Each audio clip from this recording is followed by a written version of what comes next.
Good morning. My name is Maureen Chung. Welcome to Daily Devotional of December the 6th.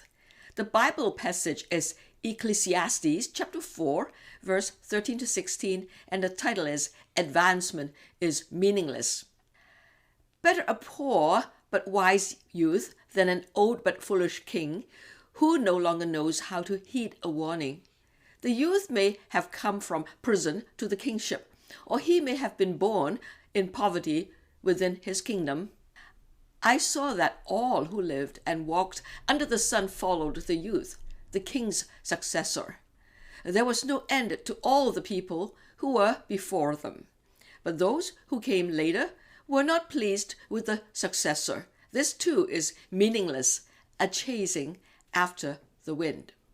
As mentioned before, there are 6 passages on meaninglessness in Ecclesiastes.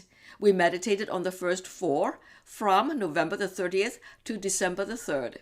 And we're now continuing with the 5th passage today. Tomorrow we shall be visiting the 6th and the last one.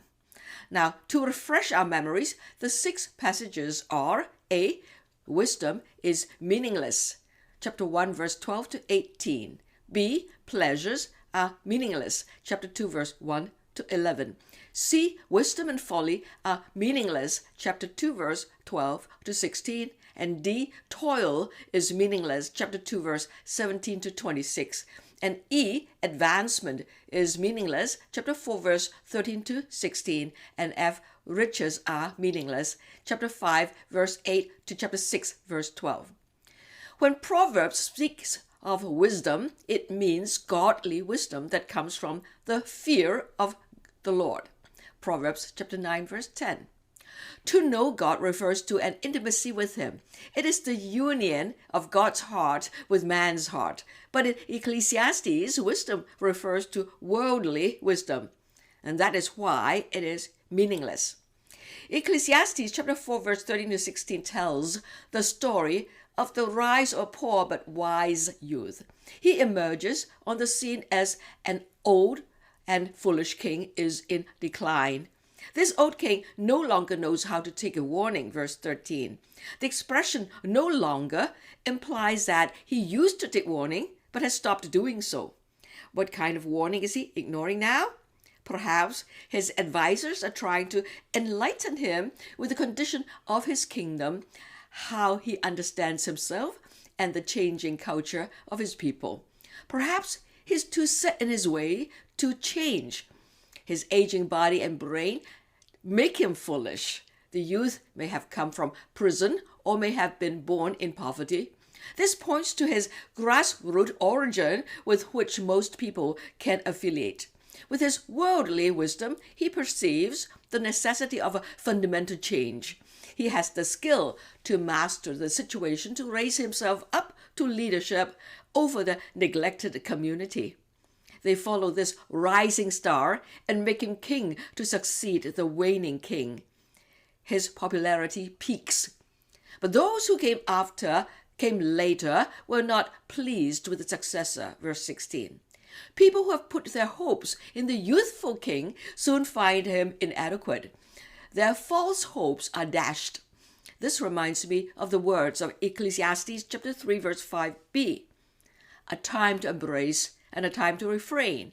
Also, chapter 3, verse 8, a time to love and a time to hate, a time for war and a time for peace. Popularity vanishes soon after it peaks. It doesn't last. Advancement without God is meaningless, a chasing after the wind. I'm neither a political science student nor a journalist, but I have observed how populism develops into a movement that can drastically change the direction of a country. Populists believe that they are the ones who know the aspiration of the people, while the elite at the top have lost touch with the people. They stir up fear and insecurities by emotionalizing over simplified issues. They have leaders that are charismatic, not in the theological sense, but in the sense of common language use. I can cite an example of the Brexit of United Kingdoms leaving the European Union. In 2015, Prime Minister David Cameron of the Conservative Party promised that if he won the election, he would let British citizens vote on whether to remain or to leave the EU. The UK Independence Party led the movement to leave the EU. They exploited the fears against immigration and the distrust of the leaders of the EU. In the end, the referendum was narrowly won by the populist campaign to leave the EU. At the time, Boris Johnson was a prominent leader of the Brexit campaign, and he later became Prime Minister. He was riding high in popularity. On January the 31st, 2020, UK withdrew from the EU. However, due to his many controversies, he was forced to resign as Prime Minister, finally leaving office on September the 6th of 2022. How long did his brand of populism last? From about 2015 to 2022, for 7 years. UK is still reeling from the aftermath of Brexit and a severe economic downturn, even though it is not entirely his fault. Popularity doesn't last. Advancement without God is meaningless, a chasing after the wind. What have I learned?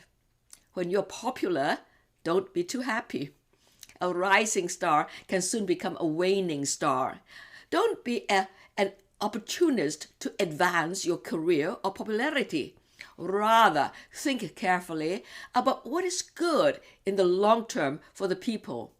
And this involves godly wisdom. Only godly wisdom, looks at life from the eternal perspective. May God help us all. Thank you for joining me, and may God bless you. I'll see you tomorrow.